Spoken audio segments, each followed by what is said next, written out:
I'm not trying to say that my stuff is better than anybody else's, but I came at it at a different approach because of something that I really, really believe in. So sometimes all that's different is the brand and the messaging. And I think that's where people forget. They look at what's on the surface and they go, oh, well, that's what I wanted to do. So there's no point in really going after it. And it's like, absolutely not. Go for it.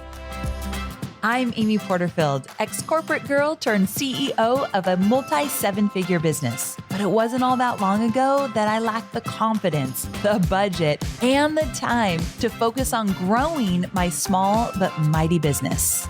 Fast forward past many failed attempts and lessons learned, and you'll see the business I have today.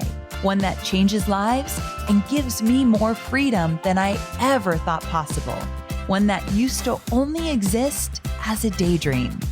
I created the Online Marketing Made Easy podcast to give you simple, actionable, step-by-step strategies to help you do the same. If you're an ambitious entrepreneur or one in the making who's looking to create a business that makes an impact and a life you love, you're in the right place, friend. Let's get started.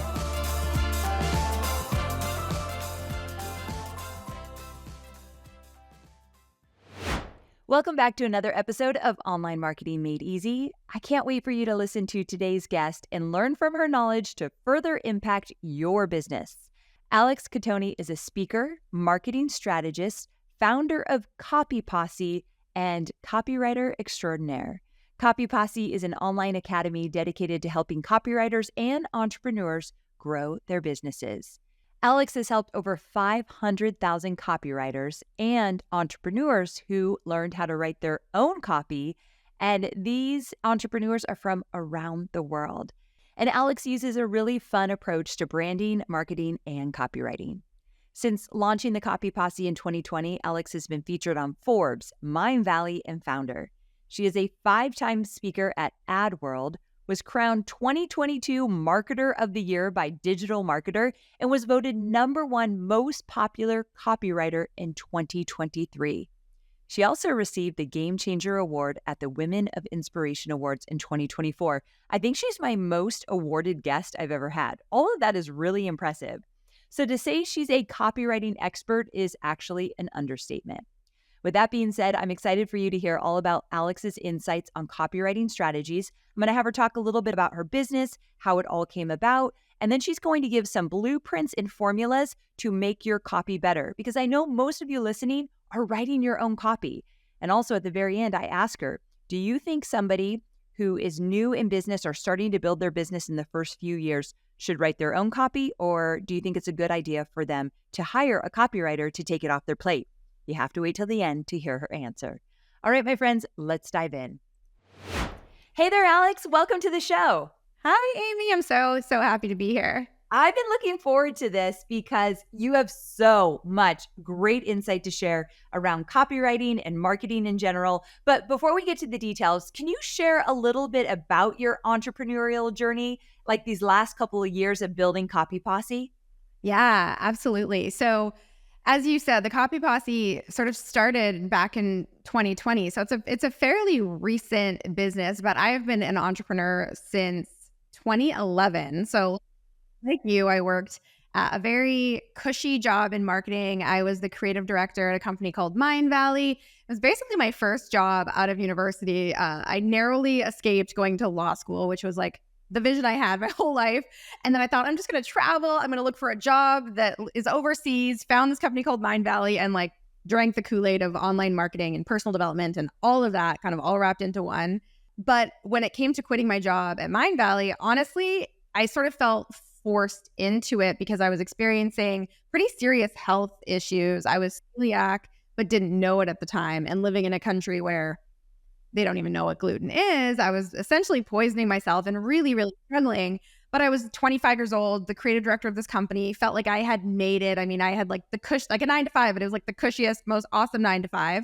And I was learning so much about marketing, but I kind of had to make the decision, okay, I'm going to move back home and start my business consulting. And that's essentially what I did. Is I moved to Vancouver, sleeping on an air mattress. The cost of living, Malaysia to Vancouver was a little different. Yes. Started my business consulting. And so that was back in 2011, and just started working behind the scenes with a lot of, authors, speakers, coaches, in the personal development space mostly. And that's what I did for all the way up until 2019 when I started my channel. I was a freelance copywriter and marketing consultant. Was YouTube the way you started to build your personal brand in the way it is today? 100%. I was like when I say behind the scenes, I mean, I had my family on my Facebook, and I don't even really know if I used Instagram all that much. I mean, I was relatively unknown online. And then, a lot of people ask me like, wow, you had a successful consulting business. You were doing that for almost a decade.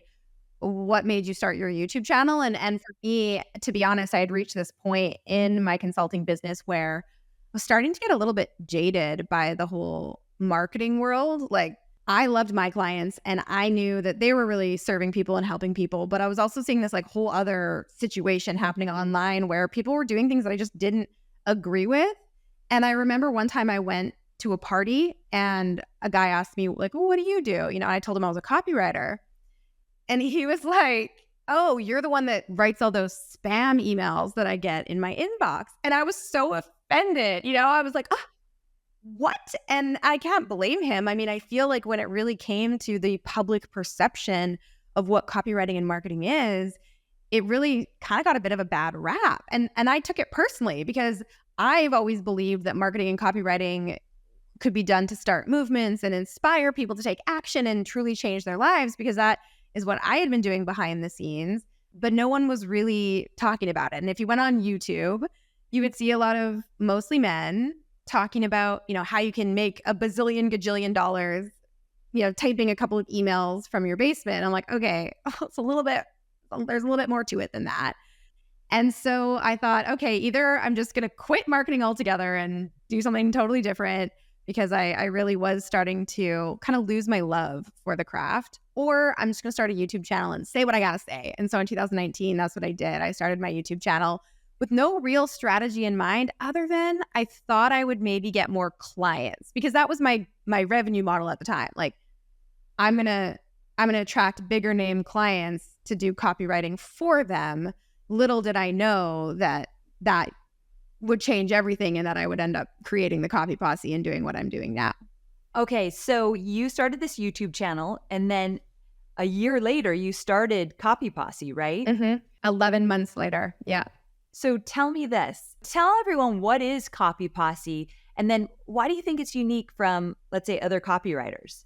Yeah, I love this question. So I call the Copy Posse the raddest, baddest crew of copywriters and entrepreneurs on the internet. And if you can't already, tell by even my branding, or if you're watching this on video, like my backdrop, my brand is rebellious. It's loud. It's really meant to shake up what I consider to be a pretty dry, boring, somewhat douchey industry. And so I made it my mission for the Copy Posse to really be not about me as a, quote unquote guru, but to be like, what does it mean to be part of the new age of modern marketing, and do it from a place of empathy and humanity and true value, where we're using messaging and marketing and our words to really make an impact and truly help people. And so that's always been the sort of thread through which I've founded and created the Copy Posse. And the beautiful thing about it is, the second I sort of put my stake in the ground is like, hey, we do things differently, I realized that there were so many people out there who were brilliant, writers, marketers, business owners, who were like, yes, I also want to do things differently. And I don't jive with this sort of traditional old school direct response marketing approach for everything. And I don't mean to say that direct response marketing isn't powerful, because it is, and I still integrate it into everything I do. But for me, what makes the Copy Posse unique is the way that I integrate direct response marketing with brand storytelling, and really infusing your messaging with who you are and what you do. Because to me, that is what helps businesses stand out today. And it's truly everything when it comes to marketing. Amen to that. Now, I want to talk to you about specific strategies and your take on copywriting in general. But before I do, the people that are in your Copy Posse, is that considered a program? Is it a membership? What is it? Yeah, so I kind of refer to my posse as sort of my whole community. And so the greater posse is all of my community members, people who follow me on Instagram or YouTube. But then once you come into sort of the inner circle of the Copy Posse, I have programs, memberships, masterminds, all of that. And so whether you're a copywriter looking to get paid to write, I have programs and courses for that person. And then I have programs and courses for business owners who are like, hey, I like your methodology for marketing, but I don't necessarily want to become a freelance copywriter. How do I do this for myself? And so the posse is just my whole crew online. And then you come into my programs, and it's more of the sort of inner circle of my Copy Posse programs and members. So a few things I love that you've already said that I want my audience to really take away from this episode. Number one, you kind of got fed up with how things were done. You were kind of tired of it. You didn't like what you were seeing. So you started a YouTube channel to talk about what you wanted to talk about in this arena, and you found your voice, and you are a disruptor. You do things differently. And so finding the courage to do that, you are a great example that you don't have to be like everybody else, and to find your own way and speak up when you don't like something and change it and do it differently. That makes a beautiful business because you have such purpose and you know your why. So I just want to point that out, that you're a great example. I know some of my listeners want to go in that direction, and you are a great example of that. Yeah. And to everyone listening, I just want to say that too, is if you would have looked to see how many people were teaching copywriting and marketing when I decided to start my channel, I mean, anyone would be like, wait, like there's so many people doing that. And I love that you said that, Amy, because it is true. It's like, I'm not trying to say that my stuff is better than anybody else's, but I came at it at a different approach because of something that I really, really believe in. So sometimes all that's different is the brand and the messaging. And I think that's where people forget. They look at what's on the surface and they go, oh, well, that's what I wanted to do. So there's no point in really going after it. And it's like, absolutely not. Go for it. Okay, real quick, I want to touch on this, and then I promise those listening, we're going to get into some copywriting strategies. You got into this when it felt like everybody was teaching copywriting or doing copywriting. You just mentioned that. How did you get past that? Because a lot of people listening haven't started their digital course, haven't really started the business they wanted, because they look around and think everyone's already doing it and they're doing it in a bigger way than me. So it's already been done. I'm not unique. I'm not going to start this. How'd you get past that? That's such a good question. And I even thought about that recently because I was doing some research about something I'm creating. And it's the second you do research, you're like retargeted with like 100 other people who are doing something similar. And it just like completely reinforces that little voice in your head that's like, see, I knew it. So my advice is maybe bad advice, but I truly did not look to what anyone else was doing. And I think that's why, to be honest, I picked YouTube. I am not a YouTube watcher. Like, I wouldn't consider myself, like, I'll go to YouTube if I have to solve a problem or something like that. But I'm more of a listener, podcasts or, books on Audible. And YouTube was just not somewhere I hung out a lot. And so it was kind of easy for me to just put my head in the sand a little bit and be like, I know I have something to say. And for the record, just in case anybody's like, well, how long did you keep going? It's like, I created a video every single week, and it took me 6 months to reach 1,000 subscribers. I love that you said that. Yeah. It can be stressful because you're like, oh, this isn't working. But here's the thing. Sometimes putting those like blinders on and just saying, you know what? I'm not going to look at what other people are doing. And that's where like really buying into your own vision and what you're trying to create is so important. I knew that I had something to say. And I knew that if one person got value out of it, then I was doing my job. And so I was hanging out a lot in my own comment section and really seeing what people were asking for. And that's truly where I realized, okay, first it was one person, then it was 5, then it was 10, and it grew from there. And I'm sure, Amy, you had a very similar experience when you started. Yeah, when you said all that, I thought of ignorance is bliss. Let's not look around. Let's not see who your competitors are. In the beginning, it's not even worth it. They're not even your competitors yet. You haven't even started. Right. I did the same thing as you. I put blinders on. I'm like, I'm just going to do my thing and see how this works. So I do think that is a secret to just getting out there. Stop looking, stop comparing, just do your thing, because I promise you, just like you, 6 months, you did it over and over again, and it didn't happen overnight. So I just want those that are listening, that it feels hard and you feel lost in the sea of online noise, It will not always be that way, especially if you keep going. So I love that you shared that. And the last thing I'll say before I get into strategies with you is I also love that your business serves people who want to be copywriters and then those entrepreneurs who want to copywrite for their own business. And I like that you're serving these two different audiences. Something that comes up a lot with my students in digital courses is, can I serve two different ICAs, ideal customer avatars?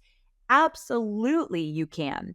And I'm guessing, and you tell me if I'm wrong, Alex, and this comes right back to copywriting. Sometimes are you talking to them in different ways? Yeah.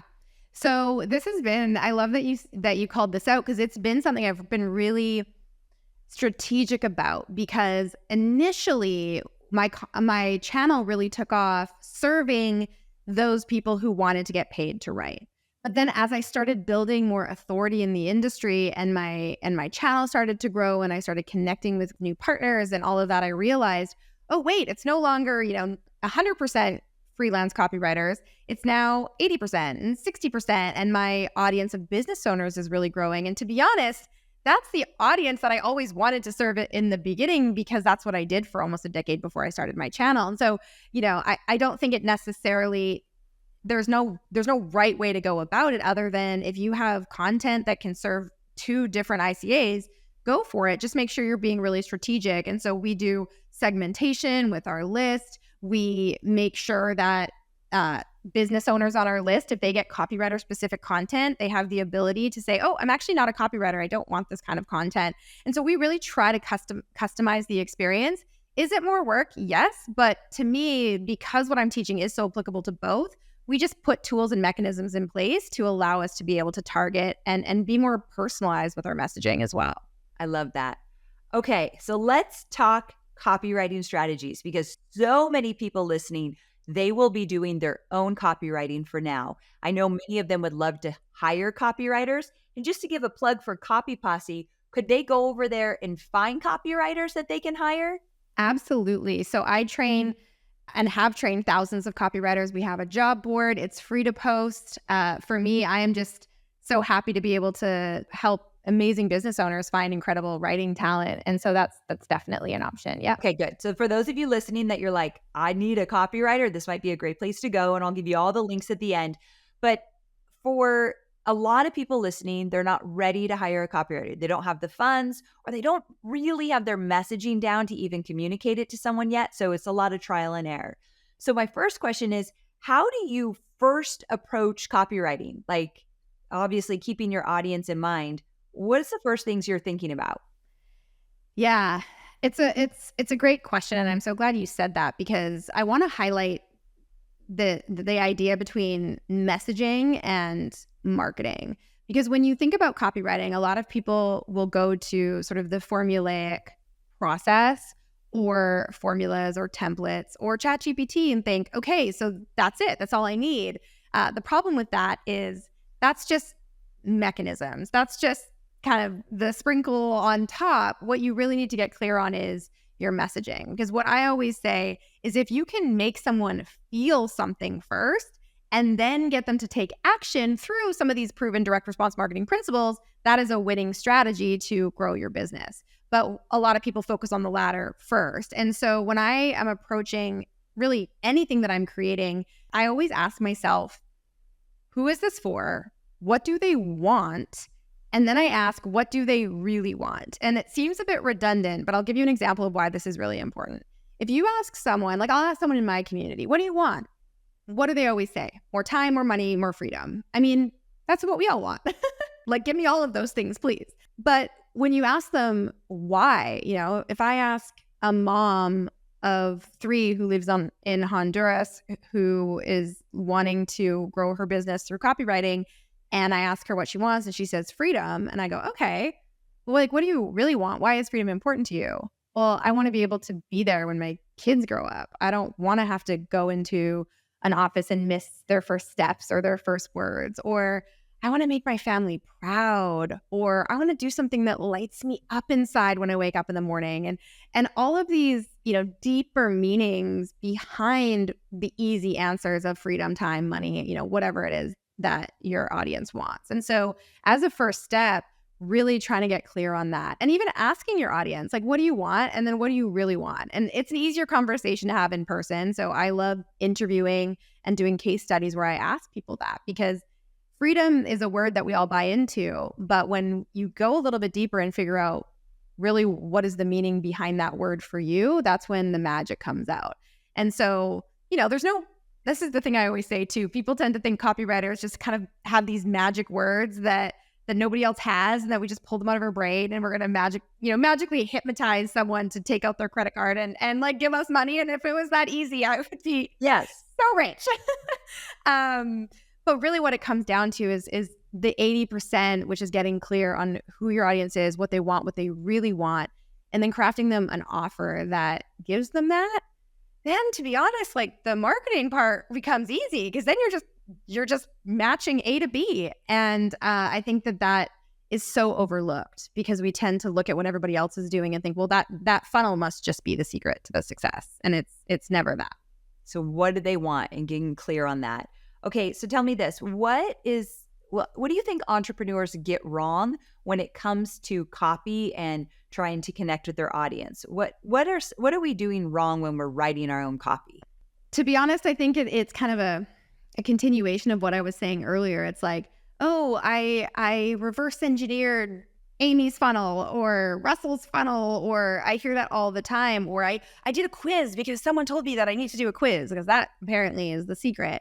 And we spend so much time, like, I feel like banging our hammer against different nails and not realizing that what we actually need to do is figure out how we truly move people from A to B, from that, what I call aggravating status quo, to their big dream or their big benefit and what they're looking for. And it sounds so simple, but I think the biggest mistake is people look to what everyone else is doing, and then they try to mimic.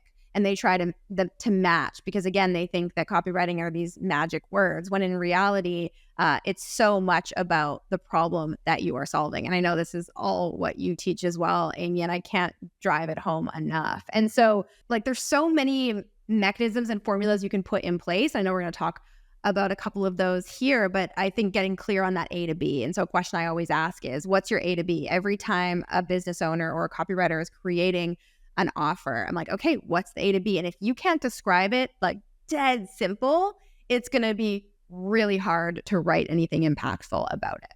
Yes, very, very true. Okay, so when it comes to emotionally connecting with your audience, which is what we all want to do, you have a really cool formula that you follow. And I was wondering if you could kind of, like, a formula or blueprint, can you break that down for us? Yeah, absolutely. So I think about this a lot, right? Because we often talk about the funnel, and we know what that means from a perspective of, like, you get attention, then they opt in, and then you follow up, you get their email address, and then you sell. And we know the mechanics of a funnel. Yes. But what a lot of people don't talk about is the emotional buyer's journey, and what needs to be present at every stage for someone to take that next step with you. Because I don't know about you guys, but, like, when someone asks me for my email, like, sometimes I won't even put an email address in to get like a 15% discount on an e-commerce store, because I'm like, it's not worth it. It's not worth me putting in my email address. I agree. I've done that before. Yeah, you're like, I don't need it. Close the pop-up. Like, I just want the product. Do not contact me again. And so it's important to really put yourself in the shoes of your customer, as we've been saying. The first emotion that they need to feel in order to say yes to you, in order to buy from you, is seen. And that's, like, so simply just, they need to feel like I get you. And so if you think of, I think of like this pyramid when I'm mapping out these emotions, where the base level is they need to feel seen and understood. And obviously that's communicating with empathy. That's saying, hey, are you struggling with XYZ? I know I've been there, right? It's just that primary emotion of, like, this person understands me. So seen, the message there is, I get you. The second emotion they need to feel is safe. And they might go, yeah, this person gets me. But if they don't trust you, if they don't think, oh my gosh, I can trust this person with my money, I can take this financial risk and go for it, they're not going to buy. And so the message there is, I got you. So if the first is I get you, then it's I got you. The third emotion that they need to feel is empowered. And what I mean by that is really being able to showcase the possibility for them. Because quite often we focus so hard on selling the thing, like features, benefits, bonuses. Like we're putting so much into our marketing. And what we might not even realize is our audience doesn't even actually believe that they can get the results that you're promising. And that is something that is so often missed, this idea of believability, where it doesn't matter how valuable your offer is. If I don't believe that I can get results and you're not painting a picture for me of what's possible, I'm not going to give you my money, even if I think you get me and if I feel safe with your brand, and I'm going to, be okay with giving you my money otherwise. And so the message there is, you got this. And that's really like, hey, you can do this and let me show you how. And that, of course, is case studies and bringing in proof that this is a proven blueprint that if you follow it, I can get you results, right? And this is before we're even talking about the product, by the way, right? And this is, I think, where so many people get it wrong.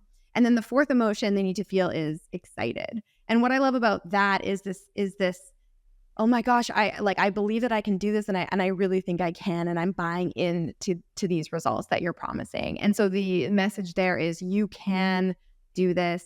And then the fifth emotion is committed, because again, in order to get someone to say yes to you and for them to buy from you, they need to be actually committed to the sale, to putting in their credit card.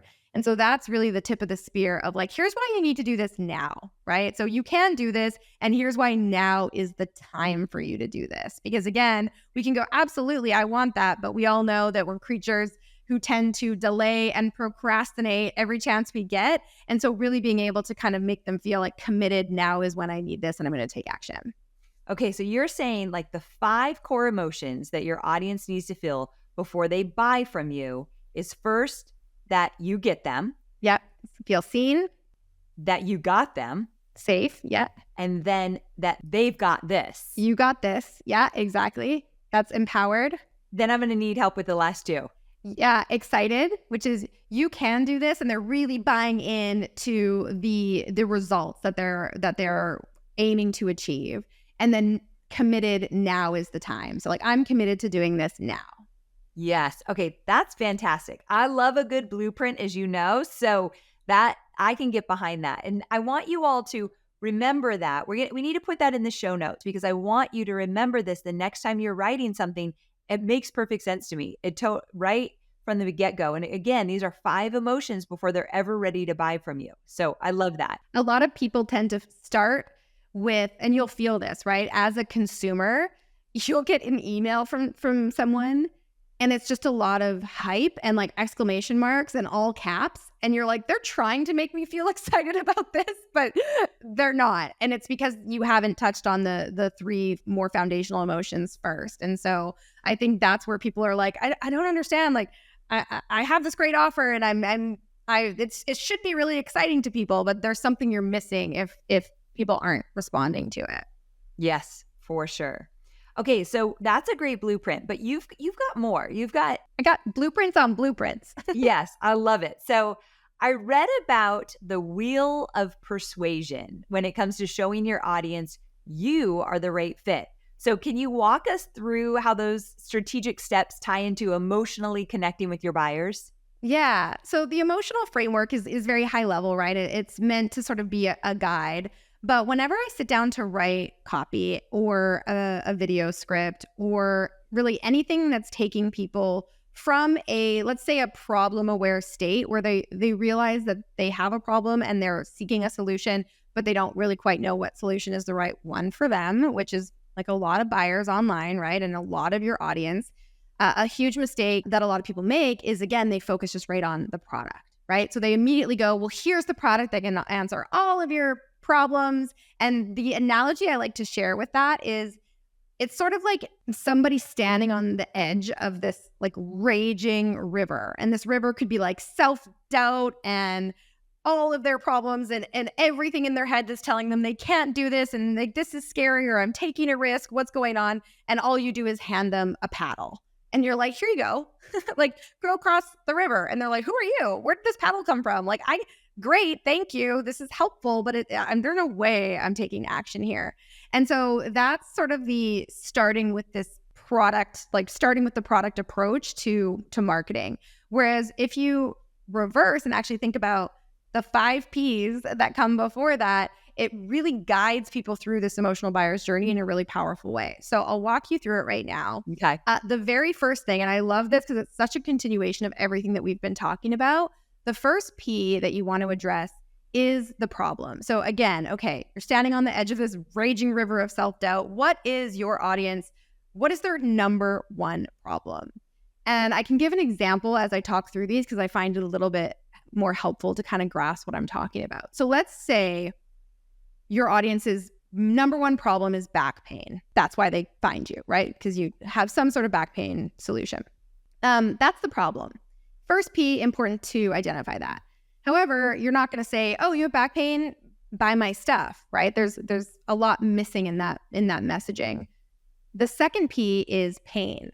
Now, a lot of people tend to think, well, what's the difference between pain and problem? And what I kind of define it as is pain is sort of what's happening as a result of that problem. It's sort of the what do you want, what do you really want, but then flipped to be like, what are you struggling with? And then what are you really struggling with? Because if you're struggling with back pain, chances are you possibly are missing work. You're not able to play with your kids. You're feeling defeated. You're maybe not able to go to the gym. And so you're not feeling the best. There's so many, pain points related to that core problem that if you can identify those correctly, you will really make your audience feel seen.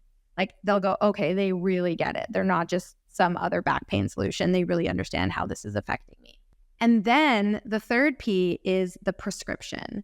And this is not your product or solution just yet. It is the antidote to whatever it is they're struggling with. And there are many. So when it comes to back pain, you could have medication, you could have surgery, you could have, every different contraption, chiropractor. You could literally have a million different prescriptions that this is going to be the thing that solves your back pain. But let's say you are a yoga instructor and you're like, you know what? Soft, subtle yoga movements will be exactly what your body needs to, gain strength and recover from this back pain. So yoga would be the prescription to the problem. Then the next P, and this is always, I get a question all the time, is at what point in my messaging do I start talking about me as in the creator of the product? Like I've pulled them in, I've identified their problem, I'm speaking to their pain points. I've offered them some sort of a prescription that I think is the solution that they need. But then what? And I call this the pivot. So this is the one part of your sales page, lead in, your sales video where you introduce a prescription and then you say, here's who I am and why I'm qualified to be the person to talk to you about this, right? So whether you have credentials, certifications, you can even flip from being you, second person to first person talking about yourself in your messaging. And this is just where you edify, you build your authority, you let your audience know why you're qualified, right? Which makes them feel safe. It makes them feel like, okay, this isn't just some random person selling me something on the internet. I really trust that this is the person who can help me. Then once you talk about yourself, that's when you go into positioning. So you say, okay, here's why I'm qualified to talk to you about yoga and back pain. And here's why I'm actually better than every other solution. Surgery is expensive. Pain medications are a short-term solution. They're not fixing the core problem, right? You really start presenting your solution as the best solution. You're building up that idea of, oh my God, I'm really actually starting to believe that this is what I need.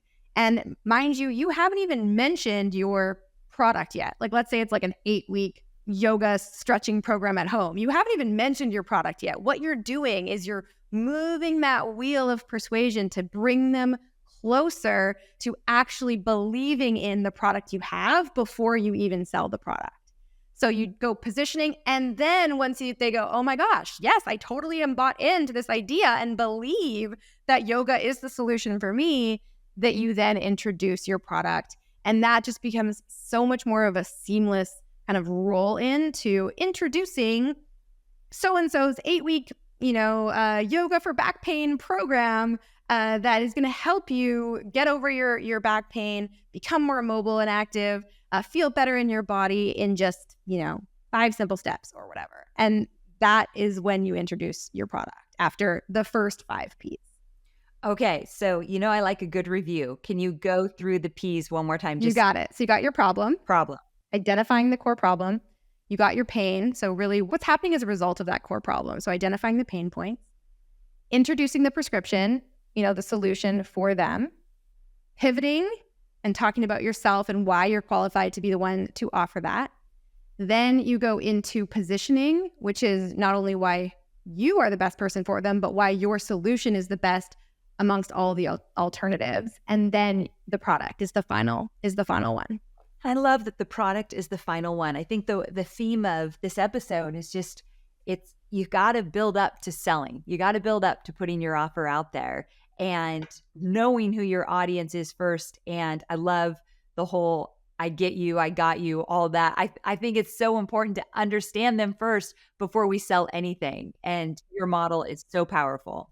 Okay, so before I let you go, I wanted to do a little rapid fire, all about copywriting. But there are questions I was writing down as you were talking, some questions that I just know my listeners are thinking of right now, like really tactical, again, because most of them are writing their own copy. Yeah. But so my first rapid fire question is, do you believe that somebody should learn to write their own copy first before they hire a copywriter? Yes, I think that is so important because you need to learn how to say what you do simply and clearly before you can communicate that to a writer. Writers aren't magical in the sense that they'll get, everything out of your brain. Like, do it first and then you can hire a writer to support you.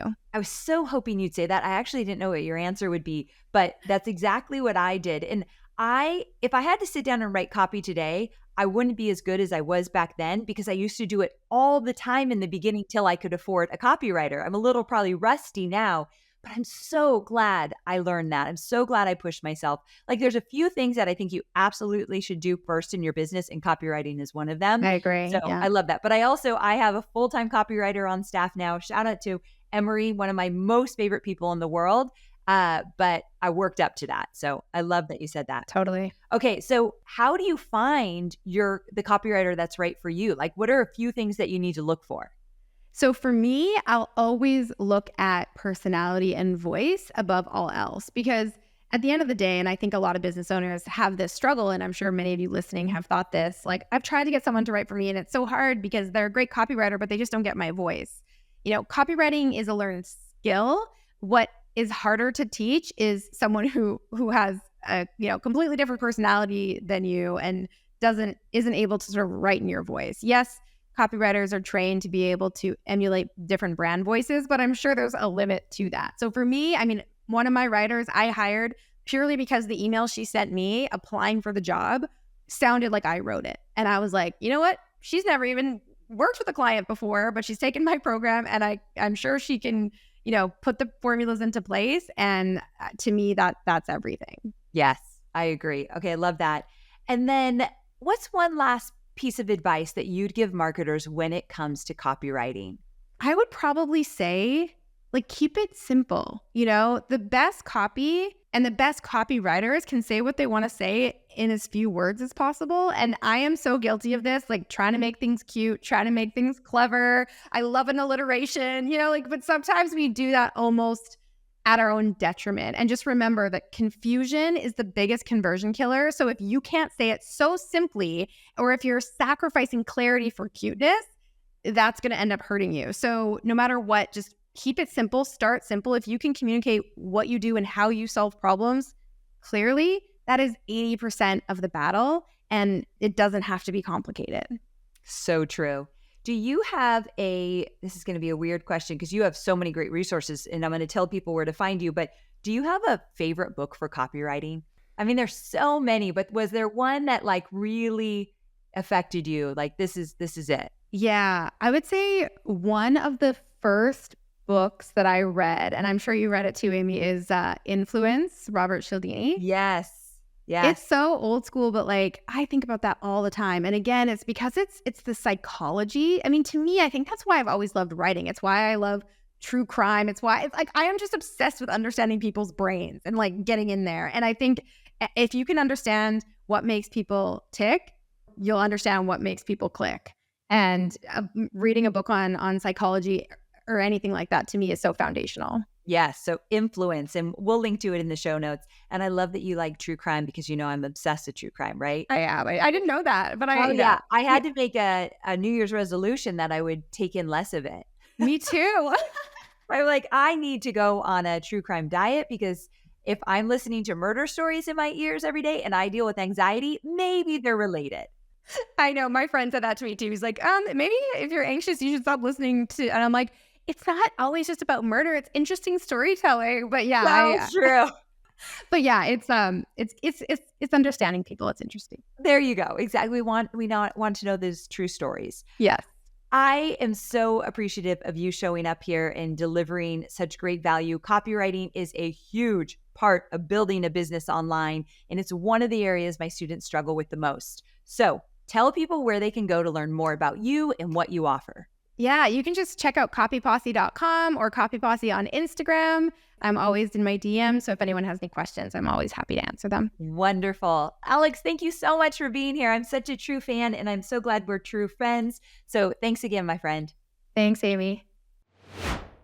So there you have it. I hope you walk away with new insights to copywriting. Listen, I know we covered a lot and there was a lot of detail in there. We'll make sure to really use our show notes to give you some of the recap of what Alex covered, because many of you I know are writing your own copy. And I think that these strategies are so important to learn. I always say to my students, become a student of copywriting. Before you ever hire a copywriter, become a student of copywriting. There are so many great books out there. Any book written by Ray Edwards, especially the ones very focused on copywriting, excellent. So another book to check out. All right, before I let you go, I wanted to share a free guide with you because right now in my business, we are focused on creating and launching digital courses. I call this the digital course season. So we created this really cool PDF resource, but you're like, do I really need another PDF resource? Oh, you do. And here's why. It's called Surprisingly Simple Ways to Turn Your Knowledge into a Digital Course. Now, I've never created a PDF resource like this before. It's a guide that is perfect for you if you're worried about not having enough content or expertise to fill a course. It shows you how to take what you already know and transform it into valuable lessons that your audience will love, even if that audience is small. And the best part, these strategies work whether you have 50 email subscribers or 5,000. It's all about packaging your knowledge in a way that resonates with your ideal students, no matter how many of them you have. So go to amyporterfield.com/simple ways to grab this free resource before it's gone. amyporterfield.com/simple ways. All right, my friends, I'll see you next week for more entrepreneurial goodness. Bye for now.